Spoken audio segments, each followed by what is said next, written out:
আসসালামু আলাইকুম। হোয়াটসঅ্যাপে কল যায় না, আপনি কেউ হোয়াটসঅ্যাপ দিয়ে কল দিতে পারতেছেন না। আপনার যদি এরকম সমস্যা হয়ে থাকে তাহলে আমার এই ভিডিওটা আপনি শেষ পর্যন্ত দেখুন, তাহলে কিন্তু 1 থেকে 2 মিনিটের মধ্যে আপনি এই সমস্যার সমাধান করতে পারবেন। এর জন্য আপনাকে জাস্ট 2 থেকে 3টা সেটিংস করতে হবে। যারা ভিডিওটি দেখতেছেন প্লিজ ছোট্ট একটা রিকোয়েস্ট, সাবস্ক্রাইব করে অনেক অনেক বেশি শেয়ার করে দেবেন যাতে সবাই তাদের হোয়াটসঅ্যাপ দিয়ে সবাইকে কল দিতে পারে।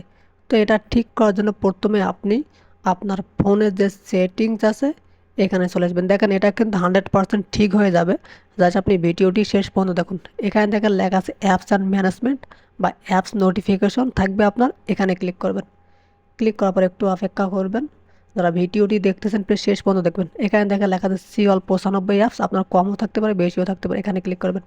ক্লিক করার পর এখান থেকে আপনি হোয়াটসঅ্যাপ যে অ্যাপসটা আছে এটাকে আপনি খুঁজে বার করবেন। এখানে জাস্ট 2 থেকে 3টা পারমিশন দিলেই কিন্তু আপনি হোয়াটসঅ্যাপে কল দিতে পারবেন, এসএমএস দিতে পারবেন। এই জন্যই কিন্তু আপনার সমস্যাটা হইতেছে। জাস্ট এখানে আপনি হোয়াটসঅ্যাপ অ্যাপসটাকে খুঁজে বার করুন। আমি আমারটা বার করতেছি। দেখেন এই যে হোয়াটসঅ্যাপ অ্যাপসটা এখানে চলে আসছে, এর উপর একটা ক্লিক করবেন।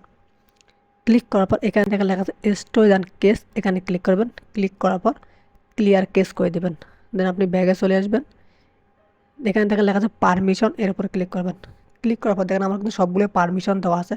বাট আপনার যদি এই ক্যামেরা পারমিশনটা দেওয়া না থাকে অথবা ফোন পারমিশন দেওয়া না থাকে, দেন আপনার এসএমএস পারমিশন যদি দেওয়া না থাকে, এইগুলো যদি এখানে থাকে দেখেন নট অ্যালাউড, তো জাস্ট এগুলোকে আপনি যে ক্যামেরাটাকে এভাবে পারমিশন করে দিবেন, ফোনটাকে আপনি পারমিশন করে দিবেন, দেন আপনি এসএমএসকে পারমিশন করে দিবেন।